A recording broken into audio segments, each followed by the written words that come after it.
मेरी आपके साथ चर्चा चल रही थी, वह था, ये इशू था भारत चीन द्विपक्षीय संबंध, हालिया तनाव। और अब तक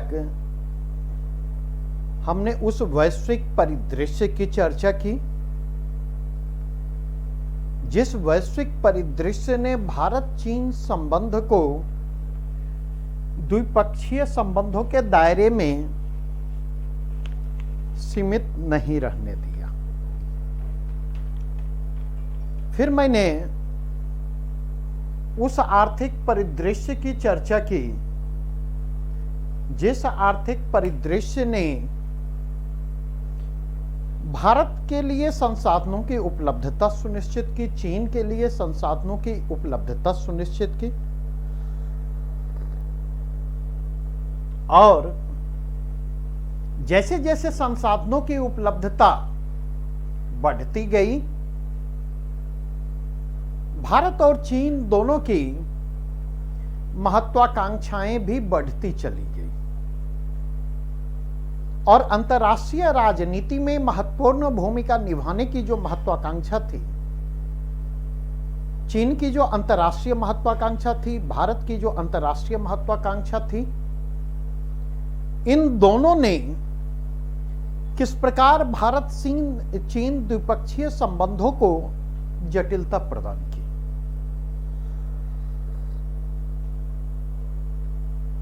कल परसों मेरी जो चर्चा हुई थी, तो परसों मैंने आपके साथ चर्चा की थी,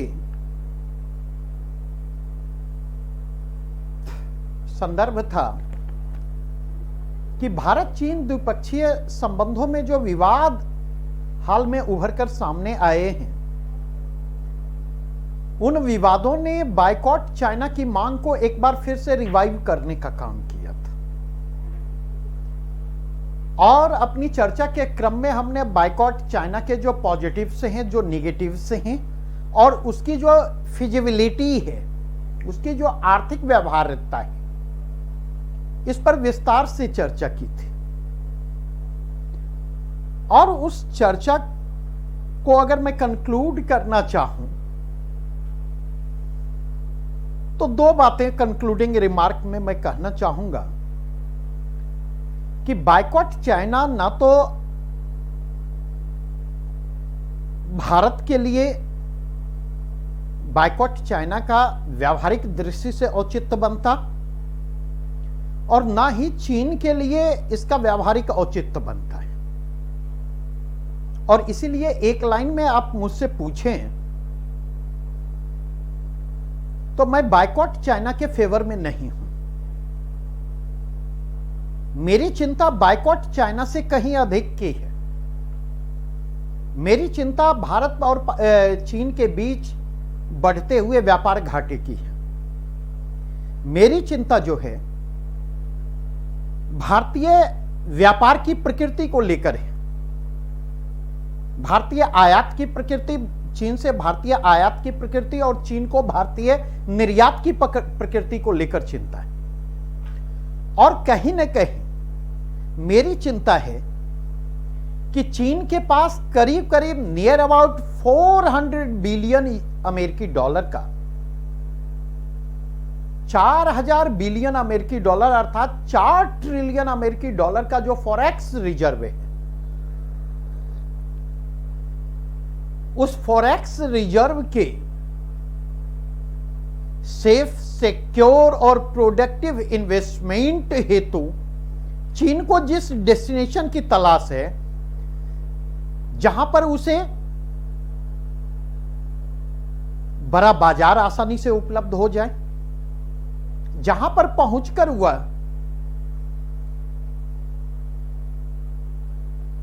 वहां के रॉ मटेरियल्स तक आसान पहुंच को सुनिश्चित कर सके और जहां पर उसके लिए सस्ता श्रम उपलब्ध। मेरी चिंता यह है और इस चिंता के आलोक में हमारा कंक्लूडिंग रिमार्क होगा कि बायकॉट चाइना की अपील कर और बायकॉट चाइना का माहौल बनाकर शॉर्ट टर्म में हम चीन पर दबाव उत्पन्न कर सकते हैं और अंतर्राष्ट्रीय दबाव के साथ उस आर्थिक दबाव का इस्तेमाल हम चीन को कूटनीतिक वार्ता की मेज तक लाने के लिए कर सकते हैं और सकारात्मक नजरिए से वार्ता को आगे बढ़ाने के लिए कर सकते हैं। इससे अधिक मेरी नजरों में बायकॉट चाइना की अहमियत नहीं है इस विवाद में। इससे इतर बायकॉट चाइना की जो अहमियत है वह यह कि उसके लिए हमें एक long term strategy draw out करनी होगी, अपने मैन्युफैक्चरिंग सेक्टर के ट्रांसफॉर्मेशन को इंश्योर करना होगा ताकि जीडीपी में उनके कंट्रीब्यूशन को बढ़ाया जा सके और रॉ मटेरियल की जगह हम मैन्युफैक्चर्ड आइटम के एक्सपोर्ट को इंश्योर कर सके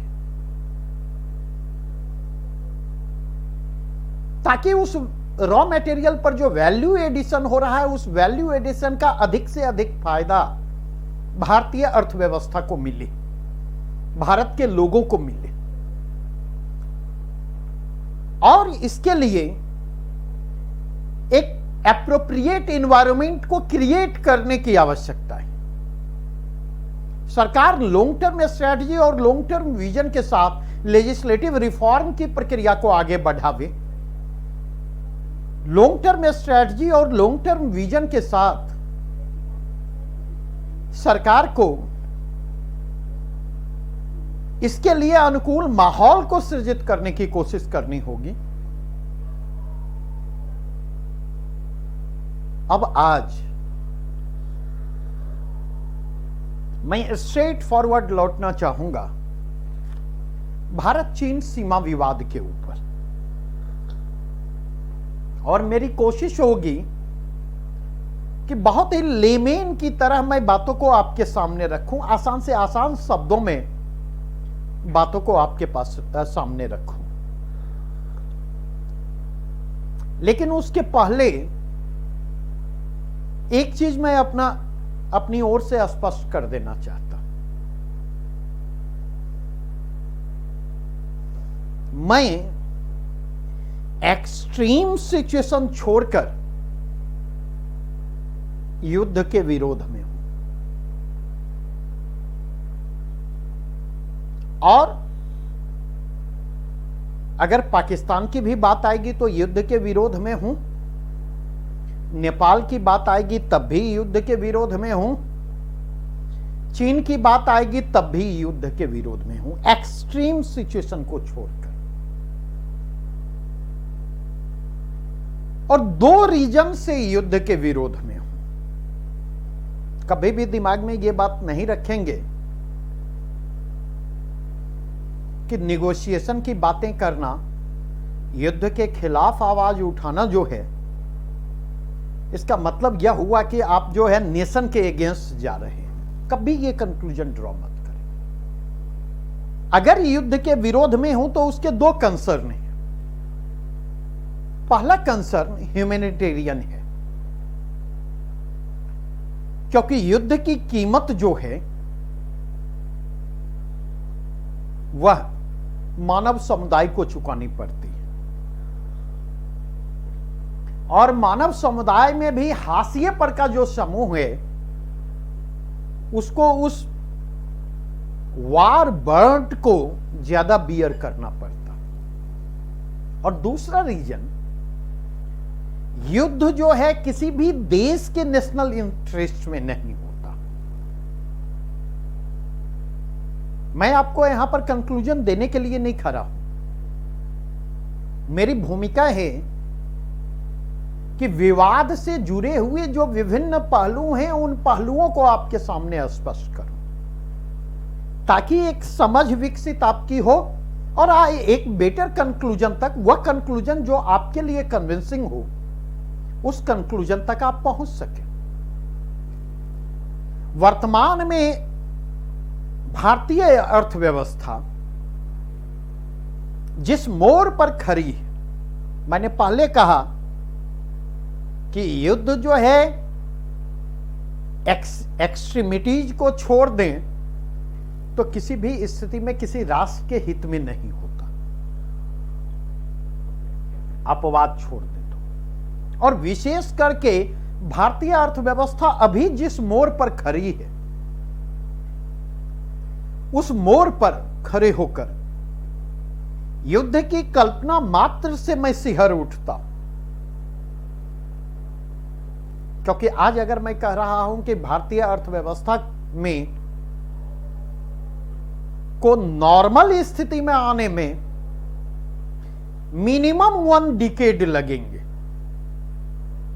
और ये बातें तब कह रहा हूं जब कोरोना को लेकर के बहुत बहुत पॉजिटिव होकर के मैं बात कर रहा हूं। अगर आगे की दिशा उस पॉजिटिविटी के अगेंस्ट जाती है तो चीजें और लंबी खींचेंगे, और उस स्थिति में अगर एक युद्ध आप भारत पर थोपेंगे तो भारतीय अर्थव्यवस्था युद्ध के बोझ को वहन करने की स्थिति में नहीं है, चाहे उसका वित्तीय बोझ हो, चाहे उसका मानवीय बोझ हो। क्योंकि कहीं न कहीं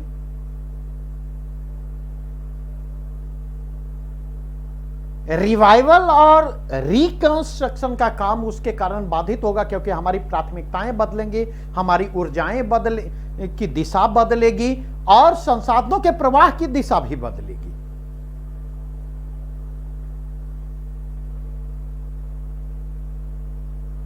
अब वापस लौटता हूं।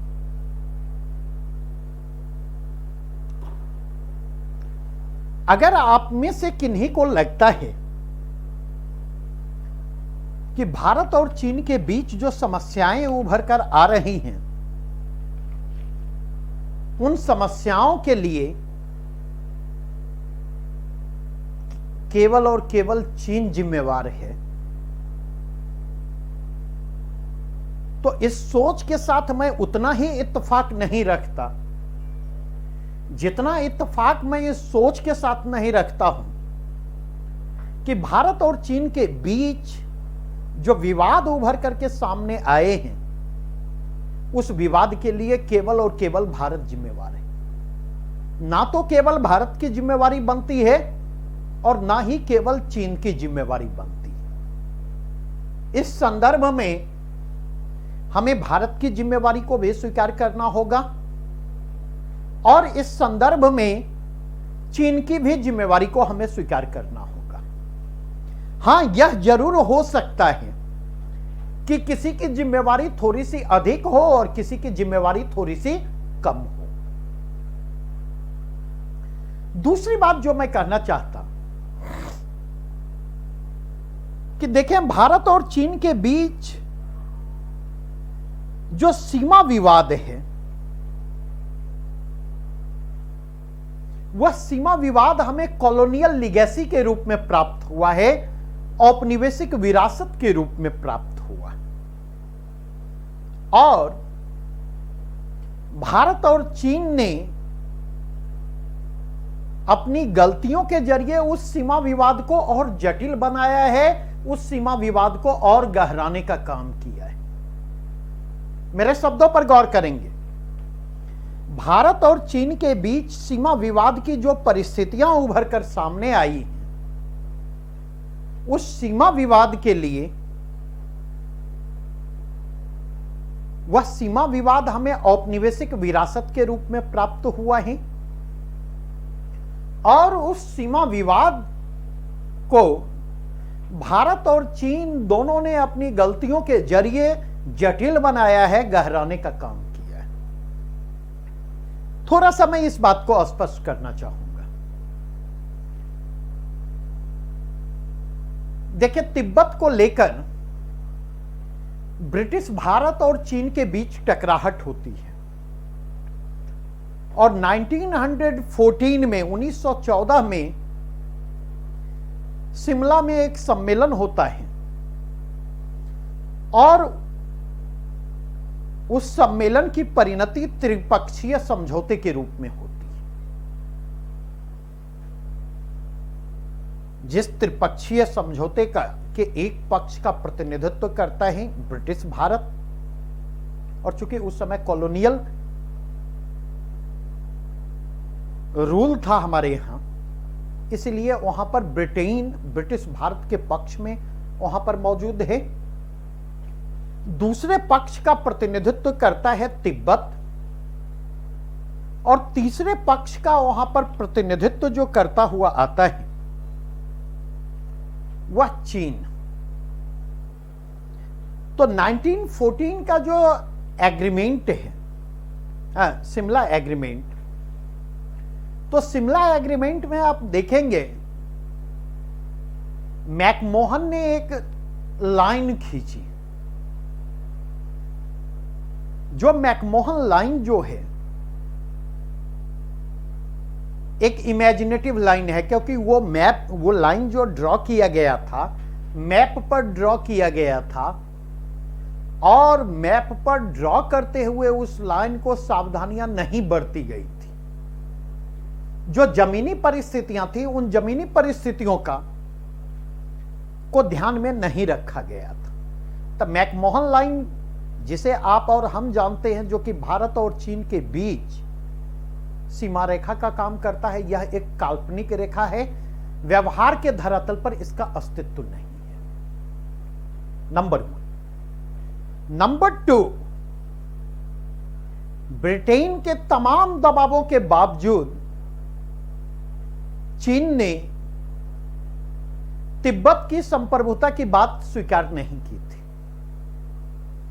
लेकिन उसने मैकमोहन लाइन को स्वीकार किया था बुझे हुए मन से। और आगे चल करके देखेंगे तो यहां पर इस लाइन को समझने की कोशिश करें कि चाइना के लिए जो मैकमोहन लाइन है, जिसे ब्रिटिश औपनिवेशिक सत्ता के दबाव में उसे स्वीकारना पड़ा था, वह मैकमोहन लाइन जो है वह कहीं न कहीं औपनिवेशिक दासता का प्रतीक है। उसके लिए उपनिवेशवाद, ब्रिटिश उपनिवेशवाद का प्रतीक है, जो उस पर जबरन थोपा गया था, दबाव बना करके थोपा गया था। और जिस पोजीशन को कोई भी देश तभी तक स्वीकार करता जब तक वह कमजोर स्थिति में, और यही होता है 1990 में 1949 में जब चीनी क्रांति होती है, तो चीनी क्रांति के बाद 50-51 तक आते आते चीन जो है मैकमोहन लाइन को एक्सेप्ट करने से इनकार करता। अब अगर चीन मैकमोहन लाइन को ही एक्सेप्ट नहीं करेगा, तो शिमला एग्रीमेंट के कारण जो तिब्बत का पोजीशन है, वह तिब्बत का पोजीशन भी फॉल्स होगा, और मैकमोहन लाइन के जरिए जो भारत और चीन के बीच सीमा रेखा खींची गई है, उसका भी लाइन जो है कहीं न कहीं फॉल्स होगा। ये दोनों स्थितियां होंगी। और वो जो मैकमोहन लाइन है, मैकमोहन लाइन जो है लद्दाख को इंडियन टेरिटरी के रूप में दर्शाता है, जबकि चीन लद्दाख पर अपनी संप्रभुता का दावा करता है, मैकमोहन लाइन को नकारते हुए। दूसरी चीज देखेंगे, चीन अरुणाचल को दक्षिणी तिब्बत का हिस्सा मानता है, और दक्षिणी तिब्बत का हिस्सा मानने के कारण चीन अरुणाचल पर अभी अपनी ओर से दावा करता है। तो अल्टीमेटली अगर आप देखें तो चाहे अरुणाचल का प्रसंग हो, लद्दाख का प्रसंग हो, अक्साई चीन का प्रसंग हो, कहीं ना कहीं इन सब का संबंध जो है मैकमोहन लाइन की स्वीकृति या अस्वीकृति से है। चीन जहां मैकमोहन लाइन को स्वीकार करने से इनकार करता है, वहीं पर भारत मैकमोहन लाइन को स्वीकार करता है। अब अगर इसके परिप्रेक्ष्य में जाकर के देखें तो दो बातें मैं कहना चाहूंगा। यहां पर चीन को इस बात को समझना होगा, हो सकता है चीन के पोजीशन अपनी जगह पर सही है। एक चीन के नागरिक के रूप में आप देखने की कोशिश करें तो हो सकता है आपको चाइना का पोजीशन सही प्रतीत हो या मुझे चाइना का पोजीशन सही प्रतीत हो, लेकिन सही होना ही व्यावहारिक होने की गारंटी नहीं है। चीन को इस बात को समझना होगा कि इतिहास के हर पन्ने को पलट करके वह दुरुस्त करने की स्थिति में नहीं है, और अगर दुनिया के सारे देश इतिहास के पिछले पन्ने को पलट करके इतिहास को दुरुस्त करने की कोशिश में लग जाएंगे तो पूरी की पूरी दुनिया में वही होगा जो भारत और चीन के बीच हो रहा है। जो भारत और चीन के बीच जो परिस्थितियां निर्मित हो रही हैं वही परिस्थितियां वहां पर भी होंगी। इस बात को रुक करके समझने की जरूरत है। दूसरी बात जो समझने की जरूरत है वह यह समझने की जरूरत है कि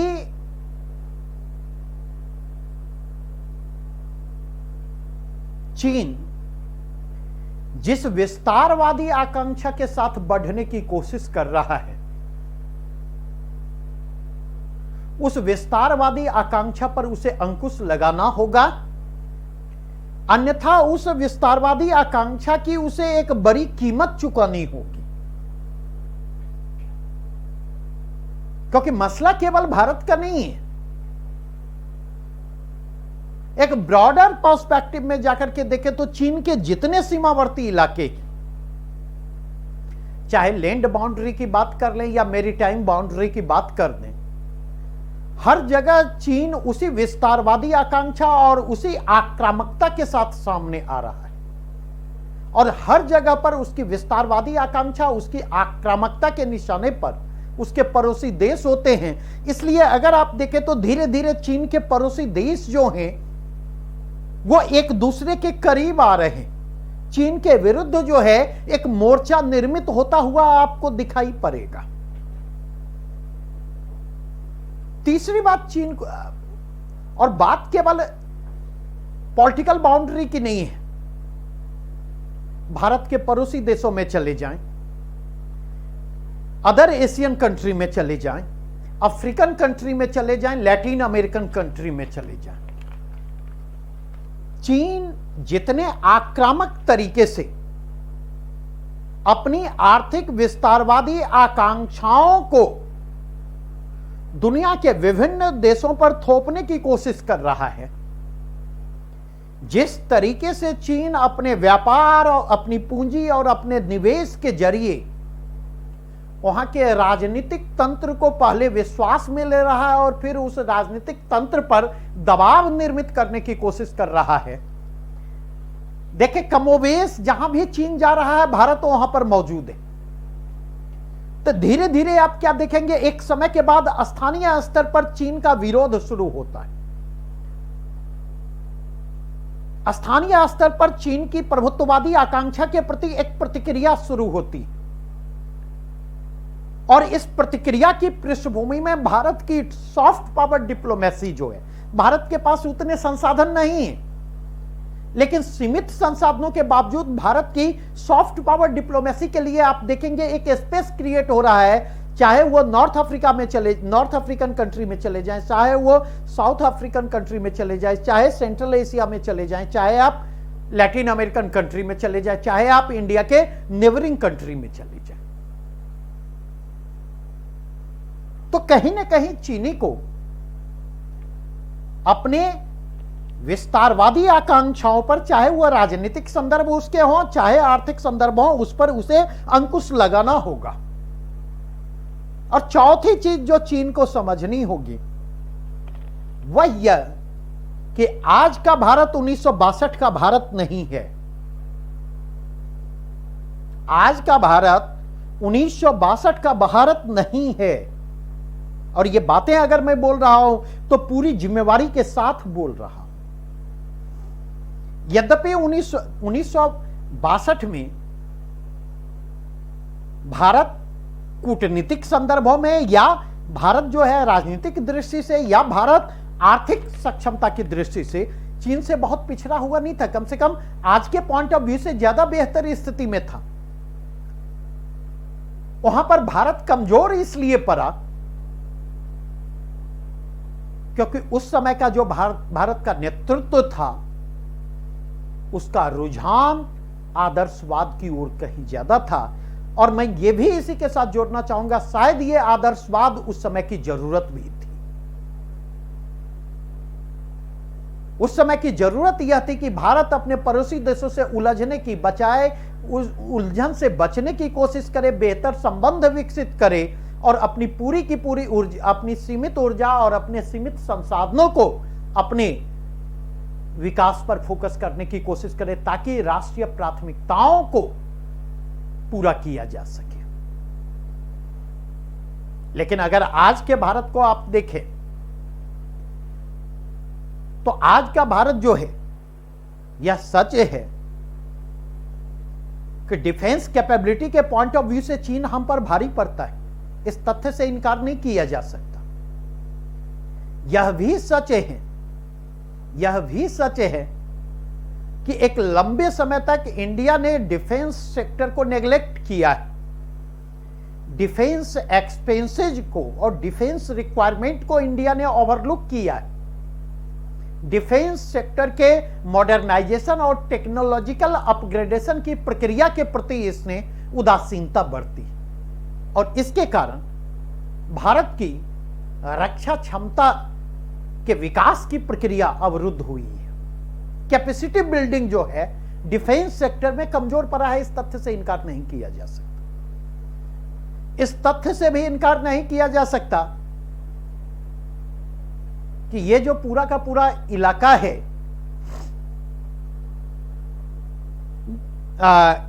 गलवान घाटी का इलाका या अक्साई चीन से जो सटे हुए इलाके हैं, वहां पर चाइना का स्ट्रैटेजिक पोजीशन मजबूत है। इससे भी इनकार नहीं किया जा सकता क्योंकि वो अपर हाइट में है। जैसे पाकिस्तान की आर्मी जो है कारगिल के समय अपर हाइट पर थी और लोअर वैली में इंडिया पड़ता था। लेकिन इस तथ्य से भी इनकार नहीं किया जा सकता कि भारत आज एक परमाणु शक्ति संपन्न देश है और भारत और चीन के बीच केवल परमाणु शक्ति संपन्न देश नहीं है, बल्कि भले ही चीन की तुलना में आर्थिक महाशक्ति के रूप में भारत की स्थिति कमजोर हो, लेकिन दुनिया के इमर्जिंग इकोनॉमी में भारत की अपनी अलग पहचान है, विशिष्ट पहचान है। और तीसरी चीज, हमें इस बात को भी समझना होगा कि भारत की जो विदेश नीति है, वह विदेश नीति जो है वह 1962 की तुलना में आइडियलिज्म की तुलना रियलिज्म के कहीं ज्यादा करीब है। और एक चीज और,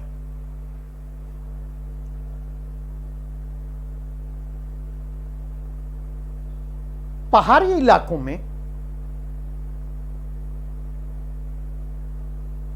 पहाड़ी इलाकों के उच्चावच की दृष्टि से भारतीय सेना का प्रशिक्षण, भारतीय सेना का कौशल चीनी सेना की तुलना में ज्यादा है। और इसलिए इस बात को ध्यान रखेंगे, हमारे सैनिकों ने 1962 में भी अपनी क्षमता की तुलना में ज्यादा बेहतर प्रदर्शन किया था और चीन की कैजुअलिटी जो है कंपैरेटिवली उस अनुपात में, उसकी क्षमता के अनुपात में ज्यादा थी। और आज भी हमारी सेना चीन की सैन्य क्षमता की, चीन के सैनिकों की तुलना में बेहतर करने की स्थिति में है।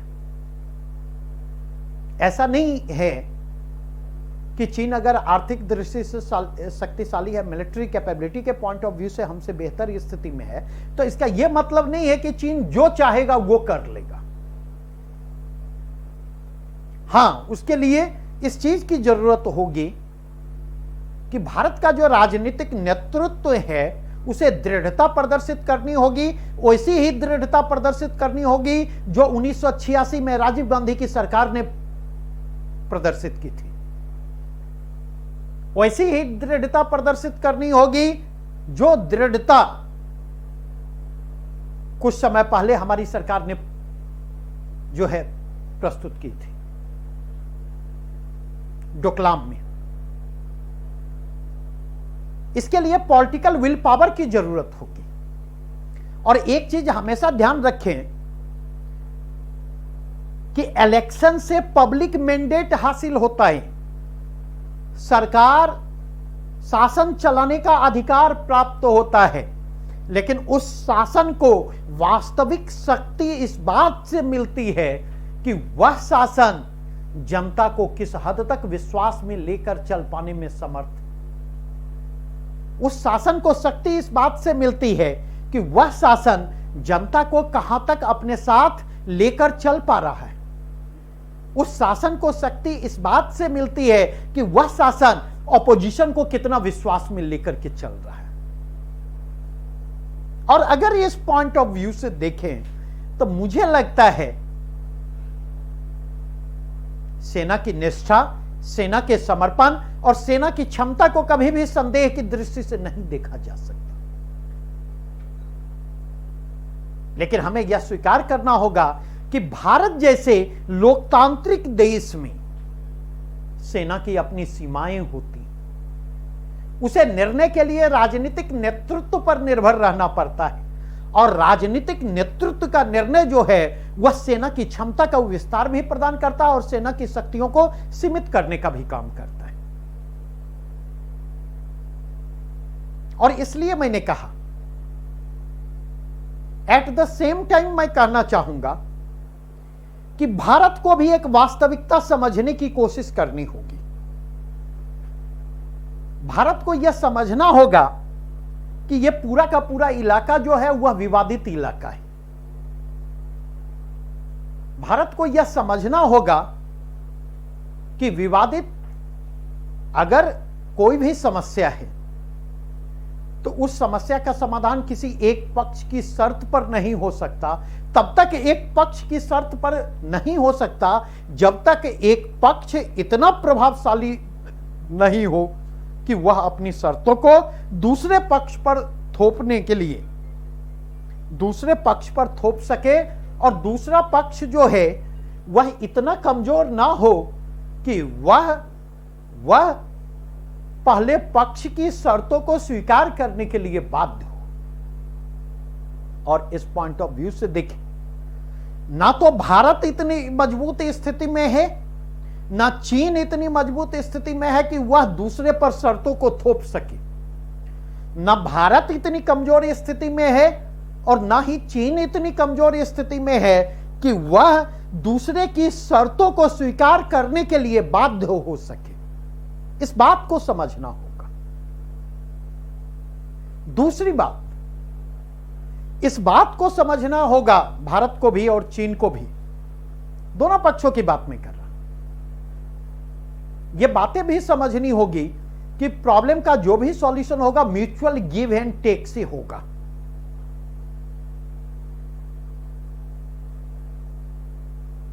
दोनों में से कोई भी देश अपने स्ट्रैटेजिक पोजीशन के साथ, अपने स्ट्रैटेजिक इंटरेस्ट के साथ कंप्रोमाइज नहीं कर सकते एक सीमा से आगे जाकर के। एक दूसरे के स्ट्रैटेजिक कंसर्न को उनको समझना होगा। चाइना को इस बात को समझना होगा कि उसने भारत की सीमा से लगे हुए जो सीमावर्ती क्षेत्र हैं, उन सीमावर्ती क्षेत्रों में बॉर्डर इंफ्रास्ट्रक्चर को काफी डेवलप स्थिति में पहुंचा दिया है। और चीन के बॉर्डर इंफ्रास्ट्रक्चर का डेवलप्ड स्थिति में होना कहीं ना कहीं भारत पर दबाव भी उत्पन्न कर रहा है और भारत की राष्ट्रीय सुरक्षा को लेकर भारत को, सीमावर्ती क्षेत्रों की सुरक्षा को लेकर भारत को आशंकित भी कर रहा है। तो ऐसी स्थिति में जिस तरह से चीन को अपनी सीमावर्ती क्षेत्रों के अवसंरचनात्मक विकास के जरिए अपने सामरिक हितों की रक्षा का अधिकार है, ठीक उसी प्रकार भारत को भी अपने ओर के सीमावर्ती इलाकों में अब संरचनात्मक विकास को सुनिश्चित करते हुए अपने सामरिक हितों को संरक्षित करने का अधिकार है। और इस संदर्भ में जिस तरह चीन के लिए भारत की आपत्तियां मायने नहीं रखती, उस तरह भारत के लिए भी चीन की आपत्तियां मायने नहीं रखती हैं। इस स्थिति में भारत अपने सुरक्षा हितों के साथ किसी भी प्रकार का समझौता नहीं कर सकता, चाहे वो चीन का दबाव हो, चाहे किसी और का दबाव हो। ये बातें चीनों को समझनी होगी, दोनों को इस बात को समझना होगा। देखिए समस्या क्या है, अरे मूल समस्या ट्रस्ट डेफिसिट की है। मूल समस्या जो है पारस्परिक विश्वास के अभाव की है दोनों देशों के बीच। हिंदू चीनी भाई भाई की पृष्ठभूमि में अगर आप देखें तो हिंदू चीनी भाई भाई की पृष्ठभूमि में संबंधों में जो गर्माहट लाने की कोशिश की गई थी 1962 के युद्ध ने उसे ऐसा झटका दिया जिस झटके से ना तो भारत उबर पाया है ना चीन उबर पाया। जिस तरह हमें लगता, जिस तरह आपको लगता है, जिस तरह हमें लगता है, जिस तरह आपको लगता है कि चीन ने हमें धोखा दिया है, हमारी पीठ में पीछे से खंजर भोंका है, कहीं ना कहीं अगर चाइनीज कंसर्न को समझने की कोशिश करेंगे तो चीन को भी यही लगता है। अभी मैं इस पर बात नहीं कर रहा है कौन सही है कौन गलत। दूसरी चीज जो है चीन की आक्रामकता, तीसरी चीज जो है चीन की विस्तारवादी आकांक्षा, और चौथी चीज इन सब की पृष्ठभूमि में चीन की विश्वसनीयता को लेकर जो प्रश्न उठते रहे। एक बड़ा रोचक उदाहरण है, जब कश्मीर को लेकर के विवाद उभरकर सामने आया तो उस स्थिति में देखेंगे जब चीन को लेकर के कश्मीर को लेकर के विवाद उभर करके सामने आता तो भारत कश्मीर को लेकर के स्थिति स्पष्ट करने के लिए चीन पर दबाव बनाता है, और चीन के जो एम्बेसडर होते हैं वो कहते हैं कि अच्छा ऐसा कीजिए, कोई एक स्टेटमेंट चीन का बतला दीजिए जिसमें चीन ने या चीन की सरकार ने कश्मीर पर पाकिस्तानी दावे को स्वीकार किया।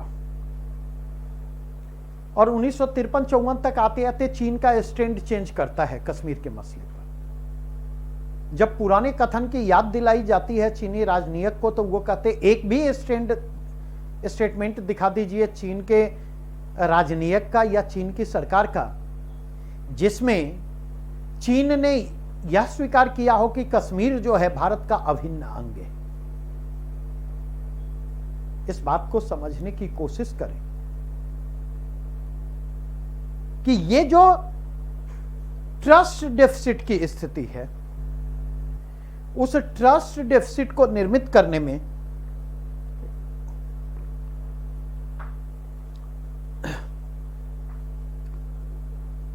चीन का जो व्यवहार रहा है, चीन का जो स्टैंड रहा है, चीन का जो रवैया रहा है, चीन की कथनी और करनी में जो भिन्नता रही है, उसने भी इस ट्रस्ट डेफिसिट को निर्मित करने में अहम और निर्णायक भूमिका निभाई।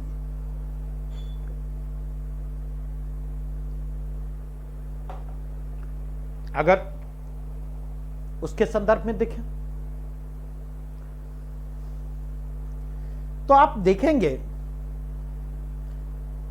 चीन जो है सीमा विवाद के मसले पर, राजनीतिक विवाद के मसले पर वह स्पष्ट कुछ कहने से बचता रहा है हमेशा। कई बार उसका पॉलिटिकल पोजीशन कुछ होता है और अगली बार जब आता है तो उसका पॉलिटिकल पोजीशन बदल जाता है। तो ये जो कथनी और करनी की भिन्नता है और कथनी और कथनी की भिन्नता है, यह कहीं ना कहीं आपकी विश्वसनीयता पर प्रश्न चिन्ह लगाती। और चीन के साथ कूटनीतिक विश्वसनीयता के अभाव की समस्या है। भारत के साथ ही बात नहीं कर रहा मैं, चीन के साथ विवाद में जितने देश शामिल हैं मैं सबकी बात कर रहा हूं। और जब आपका स्टैंड लगातार बदल रहा हो ना, तो ऐसी स्थिति में प्रश्न नियत का उभर कर सामने आता है। वैसी स्थिति में जो है कहीं ना कहीं आपकी नियत को लेकर के जो है आशंकाएं जन्म लेती है। इसका मतलब है आपकी नियत साफ नहीं है, और यह समस्या चीन के साथ है। अब अगर इसके परिप्रेक्ष्य में देखें, line of actual control LAC देखें तो दो शब्द यूज होता है, एक LOC यूज होता है और दूसरा LAC यूज होता है। LOC लाइन ऑफ कंट्रोल जो है इंडो पाक के कंटेक्स्ट में है। भारत और पाकिस्तान के बीच की सीमा रेखा जो है वह लाइन ऑफ कंट्रोल है। यह स्पष्ट है, यह जो है स्पष्ट है। लाइन ऑफ एक्चुअल कंट्रोल जो है यह इंडो चाइना की है, ठीक। और अगर आप देखें तो रियल विवाद जो है लाइन ऑफ एक्चुअल कंट्रोल को लेकर के, लाइन ऑफ एक्चुअल कंट्रोल को लेकर के क्या विवाद है? इंडिया ने 1993 में LAC को स्वीकारा।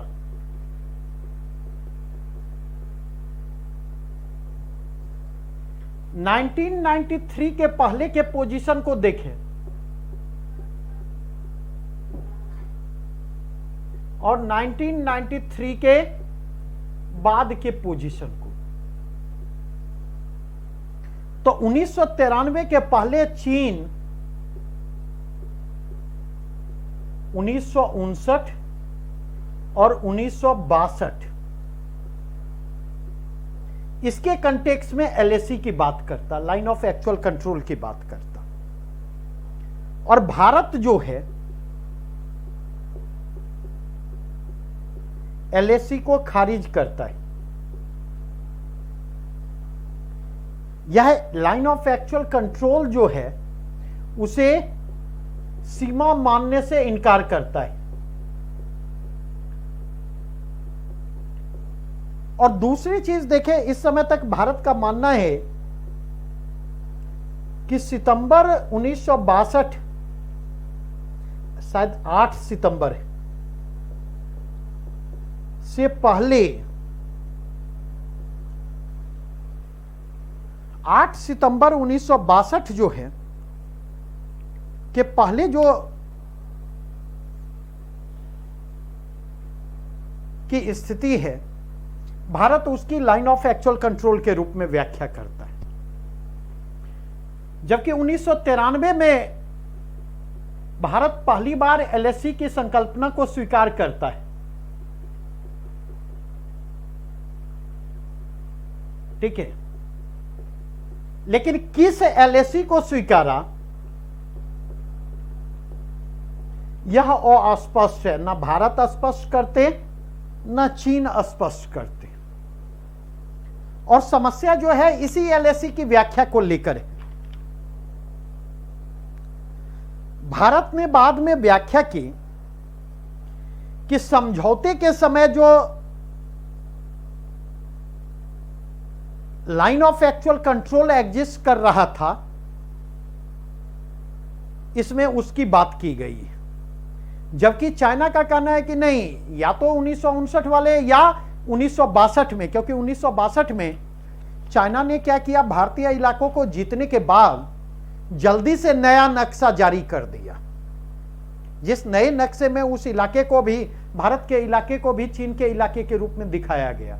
तो चीन का कहना है या तो उस नक्शे को स्वीकार करो 59 वाले, या जो चाओ एन लाई ने नेहरू को लेटर लिखा था और उसमें जिस LAC की बात की थी, या फिर 8 सितंबर 1962 के बाद जो चीन की स्थिति है आप उसको स्वीकार करें। और एट प्रेजेंट अगर आप जाकर के देखें तो समस्या यह है कि जिस इलाके में विवाद उभर करके आया है उस इलाके में फिंगर पॉइंट 4 तक भारत का दावा बनता है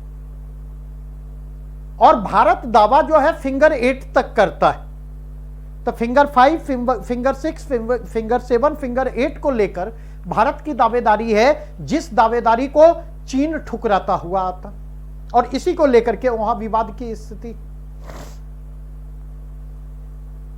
तो आप अगर देखें तो समस्या जो है line of control Bharat Pak के बीच जो है जो अस्पष्ट है। आप अगर देखें सीमा पर सबसे ज्यादा समस्या यहां पर आई और लाइन ऑफ एक्चुअल कंट्रोल जो अस्पष्ट है वहां पर वैसी स्थिति नहीं दिखाई पड़ती जो एलओसी पर स्थिति दिखाई पड़ती, जबकि होना उल्टा चाहिए था। दूसरी चीज अगर आप देखें तो 1986 में यह निर्णय लिया गया कि सीमा विवाद जो लंबे समय से चले आ रहे, एक और उनको सुलझाने की प्रक्रिया को जारी रखा जाए, दूसरी ओर आर्थिक सांस्कृतिक संबंधों को आगे बढ़ाया जाए। और उसी क्रम में देखें 1993 में एलएसी के जरिए एलएसी की चर्चा आती है और एलएसी को डिफाइन करते हुए इफेक्टिव बॉर्डर मैनेजमेंट की बात की जाती। 1996 में देखेंगे लगातार जो प्रश्न उठा अभी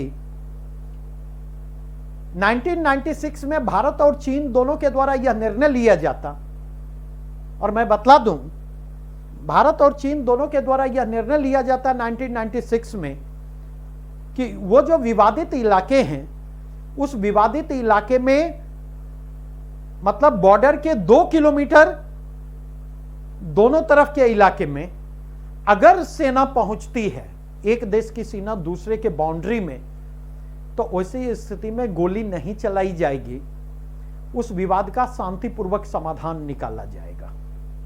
और शांतिपूर्वक समाधान का मैकेनिज्म यह था कि एक बड़ी पट्टी उठाई जाएगी जिसमें घोषणा की जाएगी कि आप अपने इलाके में लौट जाएं, ये भारत का इलाका है।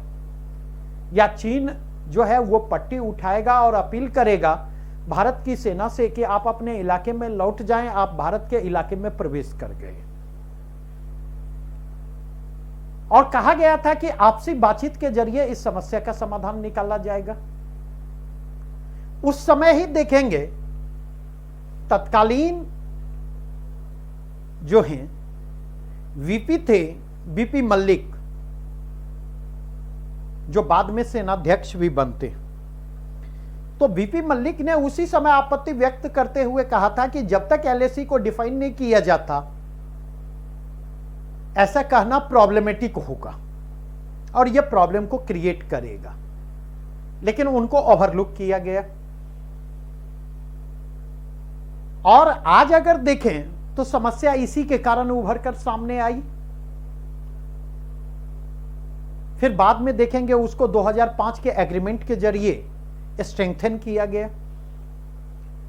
तो देखिए हमें राजनीतिक संदर्भों में बात नहीं करनी है, यहां पर जो बात मैं कहना चाहता कि 1996 का एग्रीमेंट हो या 2005 का एग्रीमेंट हो, जिस पर प्रश्न उठाए जा रहे हैं और जिसको 20 जवानों की मौत के लिए जिम्मेवार ठहराया जा रहा है और उसके माध्यम से वर्तमान सरकार पल्ला झाड़ने की कोशिश कर रही है, यह कोशिश गलत है। क्योंकि यह तो देखा जा रहा है कि अगर वह एग्रीमेंट नहीं होता तो शायद गोलीबारी के जरिए चीजों को नियंत्रित करने की कोशिश की जाती और वैसी स्थिति में जितने बर्बर तरीके से भारतीय जवानों की हत्या हुई है वह नहीं हो पाती, शायद उस स्थिति से बचा जा सकता था। लेकिन यहां पर हम इस बात को भुला दे रहे कि 1996 से 2020 तक में देखा जाए तो 24-25 वर्ष हुए। इन 25 वर्षों के दौरान इस एग्रीमेंट के कारण कितने लोगों की जानें बची हैं, इसका अंदाजा लगाना है तो आप केवल यह आंकड़ा देख लें कि पिछले 2.5 दशकों के दौरान पाकिस्तान के बॉर्डर पर एलओसी जो है, एलओसी पर कितने जवानों की मौत हुई है गोलीबारी की घटनाओं में। तब शायद 1996 के एग्रीमेंट या 2005 के एग्रीमेंट की अहमियत आपको समझ में आएगी, हमें समझ में आएगी। और यहां पर राहुल, विपक्ष के नेता राहुल, अगर यहां पर प्रश्न सरकार से कर रहे हैं तो राहुल गलत ही। राहुल को या तो मसले की जानकारी नहीं है या फिर राहुल की नीयत पर शक मुझे होता। उन्हें इस स्थिति को समझनी चाहिए थी, या जिनसे उनको इनपुट मिल रहा है R&D उनका इतना स्ट्रांग होना चाहिए कि यह सारी सूचनाएं राहुल गांधी तक पहुंचाई जानी चाहिए थी। अब अगर यहां से हम आगे बढ़ें, आज भारत चाइना संबंधों पर गौर करें। यह समस्या क्यों उत्पन्न हुई? एक दूसरी बात जो है, इस चीज को आप समझने की कोशिश करें कि भारत और चीन के संबंध जो हैं क्या इतने सहज और सरल हैं क्या? कई जगहों पर देखें तो हमारे और चीन के हित सीधे सीधे टकराते हैं। हमारे और चीन के आर्थिक हित ही नहीं टकराते, हमारे और चीन के हित सीमा पर ही नहीं टकराते हैं, हमारे और चीन के हित जो है वर्ल्ड विजन को लेकर के भी टकराते। जैसी वैश्विक व्यवस्था की परिकल्पना भारत कर रहा है और जैसी वैश्विक व्यवस्था की परिकल्पना चीन कर रहा है, जैसी एशियाई व्यवस्था की परिकल्पना भारत कर रहा है, जैसी वैश्विक एशियाई व्यवस्था की परिकल्पना चीन कर रहा है, जैसी दक्षिण एशियाई व्यवस्था की परिकल्पना भारत कर रहा है, जैसी दक्षिण एशियाई व्यवस्था की परिकल्पना चीन कर रहा है, जैसी इंडियन ओशियन सिस्टम की परिकल्पना या साउथ चाइना सी ओशियन सिस्टम की परिकल्पना चीन कर रहा है और भारत कर रहा है। हर जगह हमारी टकराहटें, लेकिन इन टकराहटों के बीच अगर देखें तो कहीं ना कहीं हमारे इकोनॉमिक इंटरेस्ट जुड़ते भी हैं। WTO के प्लेटफॉर्म पर हमारे हित और चीन के हित एक दूसरे से जुड़ते हैं और हम दोनों कंधे से कंधा मिलाकर विकासशील देशों के हितों को रिप्रेजेंट कर रहे होते। क्लाइमेटिक चेंजेस के फ्रंट पर जाकर के देखें, भारत और चीन के हित एक दूसरे से जुड़ते हुए आते और वहां पर हम कंधा से कंधा मिलाकर विकसित देशों के विरोध में खड़े होते। ब्रिक्स के प्लेटफॉर्म पर चले जाएं, संघाई कॉरपोरेशन ऑर्गेनाइजेशन के प्लेटफॉर्म पर चले जाएं, वर्ल्ड बैंक और IMF रिफॉर्म की जब बात आती है तो वहां पर हमारा जो विजन है वह शेयर्ड है, म्यूचुअल है। लेकिन वही UN reform, UN security council reform की बात आएगी तो हमारे और चीन के हित जो हैं एक दूसरे से टकराते हुए आते।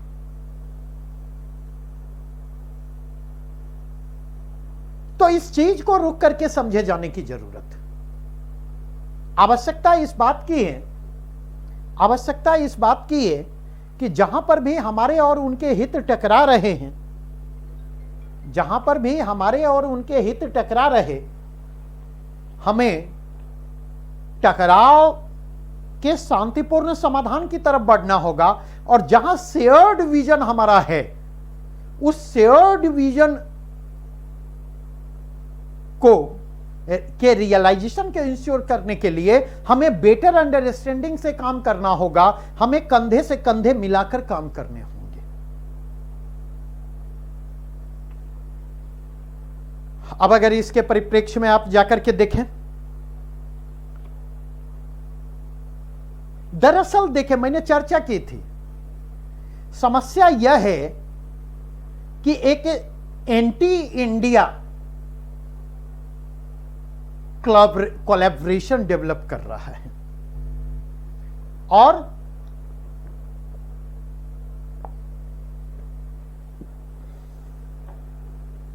एक ग्लास और जो एंटी इंडिया कोलैबोरेशन डेवलप कर रहा है उसमें अगर आप देखें, चाहे बेल्ट एंड रोड इनिशिएटिव हो, जिसके जरिए भारत को लैंड रूट और मेरीटाइम रूट के जरिए घेरने की कोशिश की जा रही है, चाहे वो भारत के पड़ोसी देशों के माध्यम, पड़ोसी देशों को अपने प्रभाव में लेते हुए चीन भारत को घेरने की कोशिश कर रहा हो। कहीं न कहीं इसने भारत की शंकाओं को बढ़ाने का काम किया है, और यह सब हो रहा है ट्रस्ट डेफिसिट की पृष्ठभूमि में। दूसरी ओर और इस एंटी इंडिया कोलैबोरेशन को, अलायंसेज को लीड कर रहा है चीन, पूरी सक्रियता के साथ उसको अंजाम देने की कोशिश में लगा हुआ। एट द सेम टाइम अगर आप देखें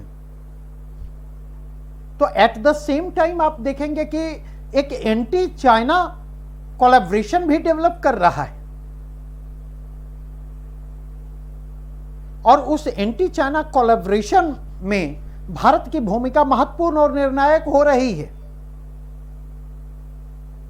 अमेरिका उस कोलैबोरेशन में लीडिंग रोल में है, और इसकी पृष्ठभूमि में भारत और अमेरिका की बढ़ती हुई निकटता, भारत और जापान की बढ़ती हुई निकटता, भारत और ऑस्ट्रेलिया की बढ़ती हुई निकटता जो है वह चीन को लगातार सशंकित कर रही है। भारत के द्वारा BRI का विरोध चीन को लगातार सशंकित कर रहा है।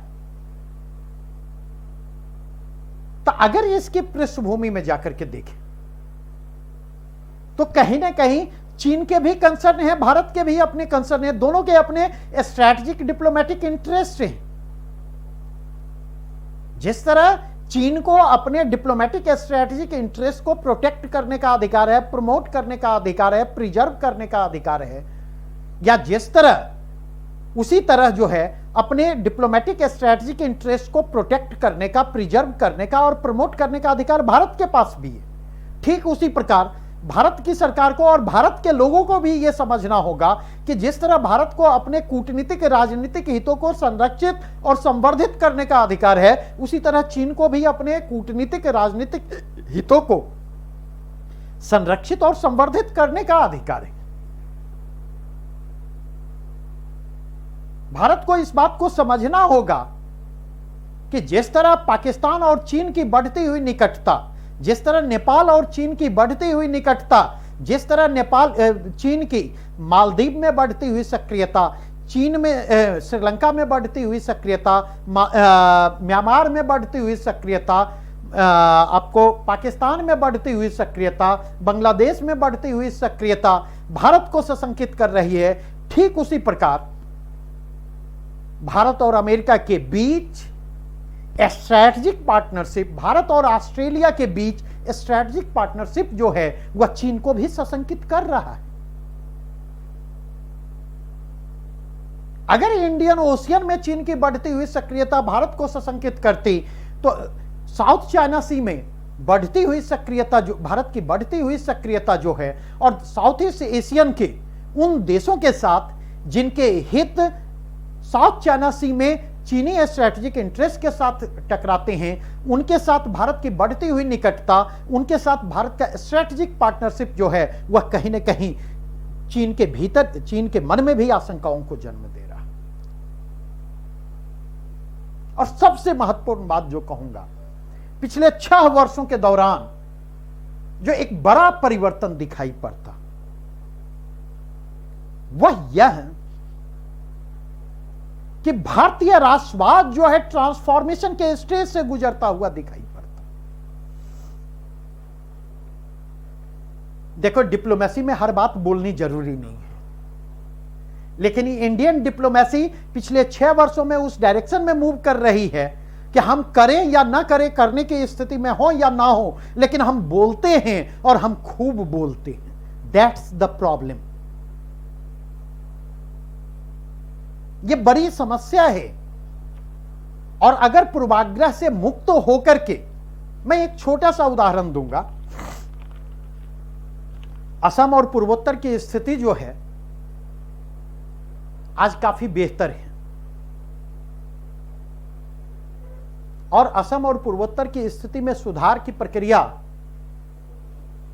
आप अगर देखें तो यूपीए गवर्नमेंट के समय से ही शुरू होती है, और धीरे धीरे धीरे धीरे ये स्थिति, तो जब वर्तमान सरकार आती है तो डिप्लोमेसी में एक टर्म यूज होता है हॉट परसुएट। हॉट परसुएट में क्या होता है कि अनऑफिशियली पड़ोसी देश को कॉन्फिडेंस में लेकर हमारी मिलिट्री उनके क्षेत्रों में प्रवेश करती, अपने ऑपरेशन को अंजाम देती है और वापस अपने क्षेत्र में लौट आती। तो उल्फा के उग्रवादियों के लिए यह स्पेस हमें म्यांमार ने उपलब्ध करवाया और इसके कारण उल्फा के कई उग्रवादियों को गिरफ्तार करके भारत लाया गया।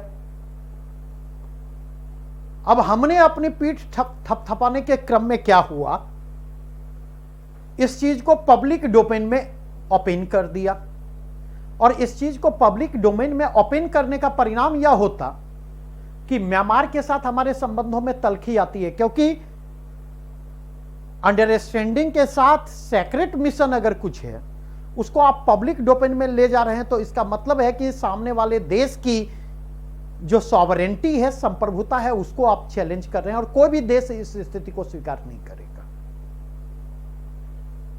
यही स्थिति बतलाती है कि कहीं ना कहीं strategic diplomatic interest national interest की तुलना में आपके लिए आपका पॉलिटिकल इंटरेस्ट महत्वपूर्ण है। आप अगर जाकर के देखें, पुलवामा हमला होता, पुलवामा के बाद जो है सर्जिकल स्ट्राइक होता, पहली बार भारतीय सेना ने लाइन ऑफ कंट्रोल को क्रॉस किया और लाइन ऑफ कंट्रोल को क्रॉस करते हुए 80 किलोमीटर भीतर जाकर के जो है बालाकोट पर स्ट्राइक किया। उस स्ट्राइक का क्या परिणाम हुआ अब तो पब्लिक डोमेन में उपलब्ध है, उस पर मैं कोई टिप्पणी नहीं करना चाहूंगा। लेकिन उस स्ट्राइक ने चाहे चीन हो चाहे पाकिस्तान हो, उसको जो मैसेज दिया, उस मैसेज की कीमत आज हमें चुकानी पड़ रही है। दूसरी चीज अगर आप देखें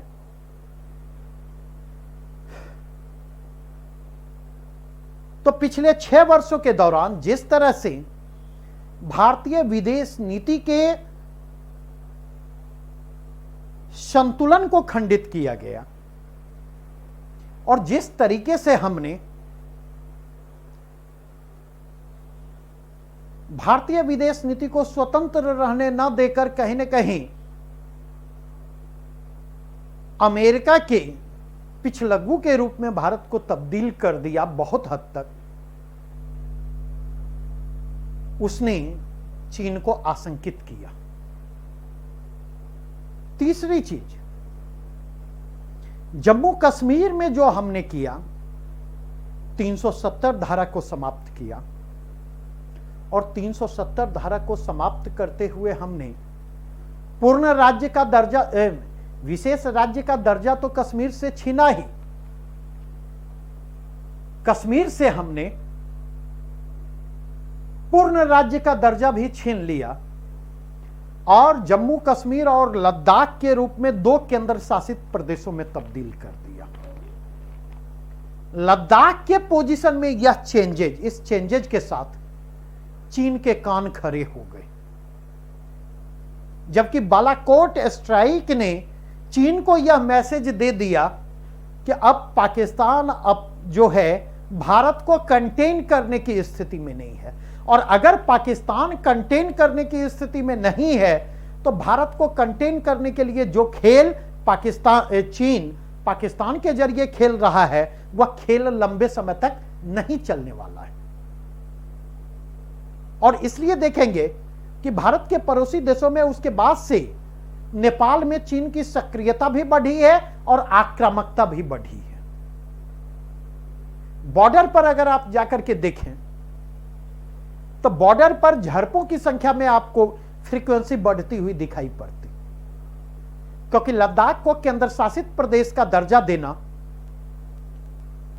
और कश्मीर के मामले में बहस के दौरान गृह मंत्री का अक्साई चीन को भारत का अभिन्न हिस्सा बतलाना और उस पर जो दावेदारी की गई, और तीसरी चीज जिस तरीके से सीमावर्ती इलाकों में रक्षा अवसंरचनाओं के सीमा अवसंरचनाओं के विकास की दिशा में तेजी से 2012 के बाद प्रयास हो रहे हैं, यह प्रक्रिया 2012 के बाद शुरू हुई, इसने कहीं ना कहीं चीन को आशंकित करने का काम किया। और चीन को लगा कि ये जो नया भारत है, यह नया भारत चीनी हितों के लिए कहीं ज्यादा खतरनाक है। और यह बात चीन को ही नहीं लगा, पाकिस्तान को भी लगा, यह बात नेपाल को भी लगता है, यह बात मालदीव को भी लगा।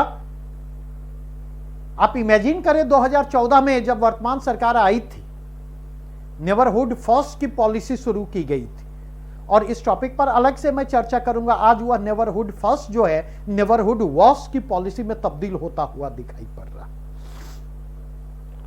तो कहीं न कहीं भारत की पाकिस्तान नीति, भारत की कश्मीर नीति, भारतीय राष्ट्रवाद की प्रकृति में परिवर्तन, भारत में उग्र राष्ट्रवाद का उभार, और इस क्रम में इसकी पृष्ठभूमि में सीमा पर भारत का बढ़ता हुआ असर्टिवनेस, इन सब ने क्या किया? इन सब ने भारत को लेकर चीन को सशंकित करने का काम किया। और अगर इस परिप्रेक्ष्य में देखें तब भारत चीन टकराव की संभावनाएं बढ़ती चली गई। अब जिस बिंदु की ओर दो बिंदु मैं उठाना चाहूंगा। पहला बिंदु मैं उठाना चाहूंगा, इस पूरे के पूरे मसले को, गलवान वैली के मसले को भारत ने जिस तरीके से हैंडल किया है, वो तरीका सही नहीं माना जा सकता। देखिए, चाइना लड़ने के अपने तरीकों को बदल रहा है। साइबर वॉरफेयर के तरीके को उसने एडॉप्ट किया है, और इसलिए भारत चीन वार जो है, भारत चीन युद्ध जो है, इंफॉर्मेशन के प्लेटफॉर्म पर भी लड़ा जा रहा है। और इस इंफॉर्मेशन वार में देखें, चीन हमसे बहुत आगे निकल चुका है। चीन यह प्रोपगंडा फैलाने में जो है सफल होता हुआ दिखाई पड़ रहा, और जिस तरह से हमारे प्रधानमंत्री जी ने असतर्कतापूर्ण बयानबाजी की, वह तरीका भी चीन को फायदे की स्थिति में पहुंचा रहा है। और इस पूरे मसले को जिस तरीके से हैंडल किया गया, आज एक लिंक मैं डालूंगा, जो लिंक, जो आलेख जो है जी पार्थ सारथी का है, इंडियन डिप्लोमेट रह चुके, चीन में राजदूत भी रह चुके। तो जी पार्थ सारथी ने भारत सरकार के द्वारा, मतलब गलवान वैली में जो टकराव हुए उससे संबंधित सूचनाओं को जिस तरीके से हैंडल किया गया, उन्होंने उस पर चिंता प्रदर्शित की, और जिस तरीके से इस मसले का राजनीतिकरण हुआ उसके प्रति भी उन्होंने चिंता प्रदर्शित की। उन्होंने यह बात कहा कि कारगिल के समय अगर देखा जाए तो कारगिल के समय पूरा देश एकजुट था, क्योंकि कारगिल के समय एक इंफॉर्मेशन चैनल को डेवलप किया गया, और सेना और विदेश मंत्रालय के बीच कोऑर्डिनेशन को इंश्योर करते हुए प्रॉपर इंफॉर्मेशन को, फ्लो को इंश्योर किया गया। और इसलिए जब प्रॉपर इंफॉर्मेशन का फ्लो होता है, एक ट्रांसपेरेंसी दिखाई पड़ती, और नेशनल इंटरेस्ट के कंटेक्स्ट में अगर कहीं पर कुछ चीजों को रेस्ट्रिक्ट भी किया जाता तो एक्सेप्टेंस की संभावना बढ़ जाती है। लेकिन इस बार की जो सबसे बड़ी समस्या रही, सरकार के स्तर पर चार लोग कुछ बोल रहे तो चारों कंट्राडिक्टरी बातें बोल रहे। सेना और सरकार के बीच इंफॉर्मेशन के चैनल में समन्वय का अभाव है, और कभी कुछ सूचना दी जा रही है और पता चला कि कुछ दिन के बाद, कुछ घंटों के बाद जो है पता चला कंट्राडिक्टरी सूचना आ रही है ऑफिशियल चैनल से।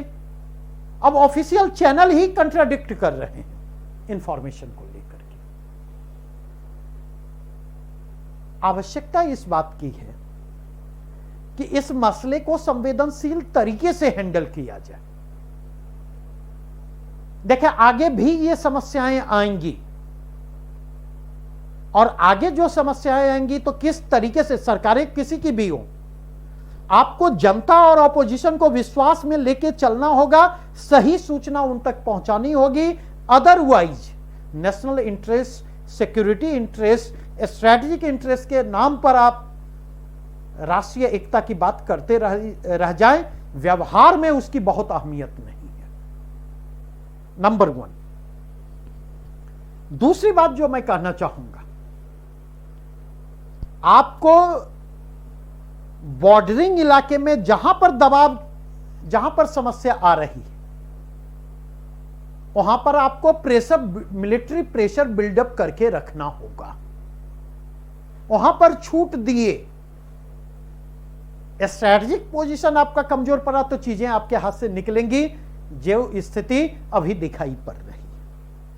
तो मिलिट्री बिल्डअप और मिलिट्री प्रेशर तो बना रहना चाहिए, और इसके लिए आपको अपने डिफेंस सेक्टर को भी मॉडर्नाइजेशन करना होगा, और बॉर्डरिंग इलाके में इंफ्रास्ट्रक्चरल डेवलपमेंट को भी प्राथमिकता देनी होगी। तीसरी चीज जो है, मिलिट्री के लेवल पर इंगेजमेंट की अपनी सीमाएं हैं। मिलिट्री के लेवल पर उस इंगेजमेंट से आपको बाहर निकलना होगा, और मिलिट्री के लेवल पर उस इंगेजमेंट की सीमाओं से बाहर निकलकर डिप्लोमेटिक पॉलिटिकल इंगेजमेंट की दिशा में आपको पहल करनी होगी।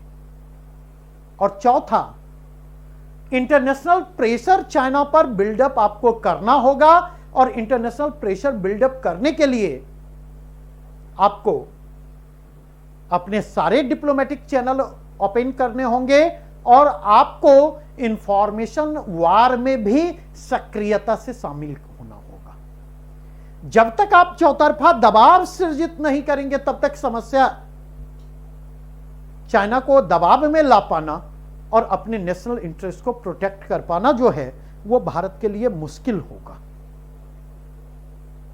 चीन की पूरी कोशिश होगी कि भारत चीन सीमावर्ती इलाकों पर दबाव निर्मित हो, ताकि इंडिया का ध्यान भटके, और इंडिया का ध्यान अगर भटकेगा तो ऐसी स्थिति में एक व्यावहारिक तौर पर समस्या जो उभर कर आएगी वह यह कि पाकिस्तान के लिए कश्मीर और बॉर्डरिंग इलाके में डिस्टर्बेंसेज को क्रिएट कर पाना जो है कंपैरेटिवली आसान हो जाएगा।